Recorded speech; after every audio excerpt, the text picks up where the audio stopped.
నా పేరు దాడ రవి, కర్నార్ జిల్లా వీనవంక ఊరు. వరి పొలం 3 ఎకరాలు. సంవత్సరం అవుతుంది, మంచిగా పనిచేస్తుంది. పెట్రోల్ పంప్ వచ్చిన పోతుంది, డబల్ ఛార్జింగ్. ఒక 2 గంటలు పెడితే 20 పంపులకు ఎక్కువ వస్తుంది. తెల్ల పంప్ అది ఏదో తీసుకున్నా కానీ చెప్పనే ఖరాబ్ అయింది. ఇప్పటికైతే నాకైతే ఇదే బాగుంది. షాప్ కాడికి పోయినా ఇది కొత్త పంప్ వచ్చిందంటే తీసుకున్నా. గజ పంప్ మంచిగా వస్తాను వాళ్ళు తెచ్చుకున్నా, మంచిగానే పోతుంది. నాకు నేనే పోయినా. ఇప్పటికైతే ఈ పంప్ అయితే నాకు నచ్చింది, మంచిగా పని చేస్తుంది.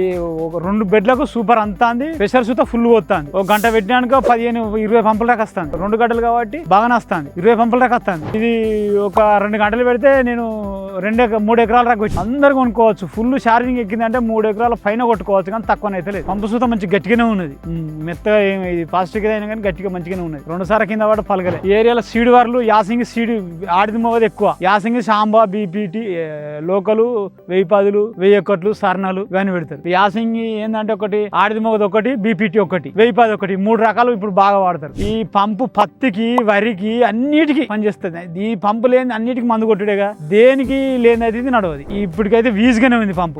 అందరు కొట్టుకోవచ్చు, ఎవరైనా కొట్టుకోవచ్చు. ఇప్పుడు నేనైతే ఒక్కనే లేవట్టుకొని కొట్టుకుంటాను. 20 లీటర్ పడుతుంది ఇలా. నేను ఒక్కనే లేవట్టుకొని కొట్టుకుంటాను. ఇప్పటికి సంవత్సరమే. ఎవరైనా సాధకాలంలో ఉంటే వాళ్ళు వెనకాల లేవట్టి కొట్టుకున్నా మంచిగా పోతుంది. ఎక్కడికైనా తీసుకోవచ్చు. ఆ పంపు ఊకే ఖరాబ్ అయింది, ఛార్జింగ్ ఆగడం లేదు. పత్తి పెట్టినా అడుగు పోయినా పంపు 2 పోసుకున్నా ఛార్జింగ్ లేక ఇంటికి తీది లేదు, అది లేదా తీసాను మూల వారెత్తే ఈయన దగ్గరికి షాప్ కాడికి వస్తే ఈ పంపుని గజ పంపు కొంటావో అంటే ఆయనతో తెచ్చుకున్నా. కొట్టినప్పుడు సంవత్సరమే, ఇంకా ఏం రిపేర్ రాలే. ఇది తీసుకోవచ్చు 10 మంది రాక. అడిగిండు, ఒక ఆయన అడిగిండు, మావాడు అడిగిండు, తీసుకున్నాడు. మంచిగానే వస్తుంది. నా పంపు చూసే తీసుకున్నాడు. వచ్చి కొట్టేకాడికి వచ్చే తీసుకున్నాడు. బాగుందని చెప్తా. నేను కొట్టేటప్పుడు వచ్చే ఒక వ్యక్తి తీసుకున్నాడు, మావాడే, మా అక్క కొడుకే సొంత. నేను వరిలో కొడతా ఆగి చూసే వచ్చి తీసుకున్నాడు. ఇంకెవరైనా కలిస్తే చెప్తా.